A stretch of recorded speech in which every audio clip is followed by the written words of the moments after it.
പശ്ചിമേഷ്യൻ യുദ്ധത്തിൽ ഇറാന് ലോകരാജ്യങ്ങളുടെ പിന്തുണ ഏറി വരികയാണ്. നാറ്റോ രാജ്യങ്ങൾ അമേരിക്കയോട് പിന്തുണയില്ല എന്നറിയിച്ചതോടെ ഡൊണാൾഡ് ട്രംപിൻ്റെ കിളി പോയ ഒരവസ്ഥയാണ്.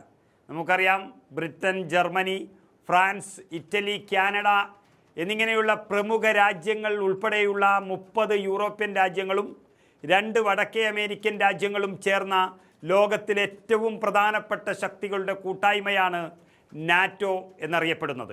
അവരുടെ പിന്തുണയാണ് അമേരിക്കയ്ക്ക് ഇപ്പോൾ നഷ്ടപ്പെട്ടിരിക്കുന്നത്. അവരുടെ പിന്തുണയില്ല എന്ന് മാത്രമല്ല, യുദ്ധം അവസാനിപ്പിച്ച് സമാധാനം കൊണ്ടുവരണമെന്ന മുന്നറിയിപ്പും താക്കീതും അമേരിക്കയെ പ്രതിസന്ധിയിലാക്കിയിരിക്കുകയാണ്. ഇറാനെതിരായ ആക്രമണങ്ങളിൽ പങ്കാളികളില്ലെന്ന് വ്യക്തമാക്കി നാറ്റോ സഖ്യകക്ഷികൾ രംഗത്ത് വരികയും അതിൽ തന്നെ കുറച്ച് കടുപ്പിച്ചുകൊണ്ട് അമേരിക്കയുടെ ഭാഗമായി ഇറാനെതിരെ യുദ്ധത്തിൽ ഭാഗമാകില്ല എന്ന് ബ്രിട്ടൻ പ്രധാനമന്ത്രി കെയർ സ്റ്റാർമർ വ്യക്തമാക്കുകയും ചെയ്തതോടെ അമേരിക്കയുടെയും ട്രംപിൻ്റെയും ഒരു കൊമ്പൊടിഞ്ഞ അവസ്ഥയായി മാറിയിട്ടുണ്ട്. കെയർ സ്റ്റാർമറിൻ്റെ നിലപാട് ഇത് ശരിയായില്ല എന്നും പറഞ്ഞ് കണ്ണീരൊഴുക്കുന്ന ഡൊണാൾഡ് ട്രംപിനെയാണ് ഇപ്പോൾ കാണുന്നത്. ഇത് യുദ്ധക്കൊതിയനായ ട്രംപിൻ്റെ പരാജയ പട്ടികയിൽ മുന്നിൽ വരുന്ന ഒരു കാര്യമാണ്. തീർന്നില്ല. അമേരിക്കയല്ല, ഇനി ആര് പറഞ്ഞാലും ഹോർമൂസിലേക്ക് തങ്ങൾ സൈന്യത്തെ അയക്കില്ല എന്ന് ജർമ്മനിയും ഗ്രീസും അറിയിച്ചു കഴിഞ്ഞു. അവരും ഇതേ നാറ്റോയിൽ അംഗങ്ങളാണ്. അതുപോലെ വെറുതെ യുദ്ധം ചെയ്തിട്ട് കാര്യമില്ലെന്നും ലോകം മുഴുവൻ ബാധിക്കുന്ന ഈ പ്രതിസന്ധി നയതന്ത്ര ചർച്ചകളിലൂടെ ഒത്തുതീർപ്പാക്കണമെന്നും അന്ത്യശാസനം നൽകിയിരിക്കുകയാണ് ഇറ്റലി. ഇത് തമാശയല്ല എന്നാണ് ഇറ്റലി അറിയിച്ചിരിക്കുന്നത്. ഇതെല്ലാം അമേരിക്കയ്ക്ക് സ്വപ്നത്തിൽ പോലും വിചാരിക്കാത്ത തിരിച്ചടികളാണ്. അതായത്, ഹോർമൂസ് വിഷയത്തിൽ ഒരുമിച്ച് നിൽക്കണമെന്ന് അമേരിക്കൻ പ്രസിഡന്റ് ഡൊണാൾഡ് ട്രംപ് ആവശ്യപ്പെട്ടുകൊണ്ടിരിക്കുന്നത് കുറേ ദിവസങ്ങളായി.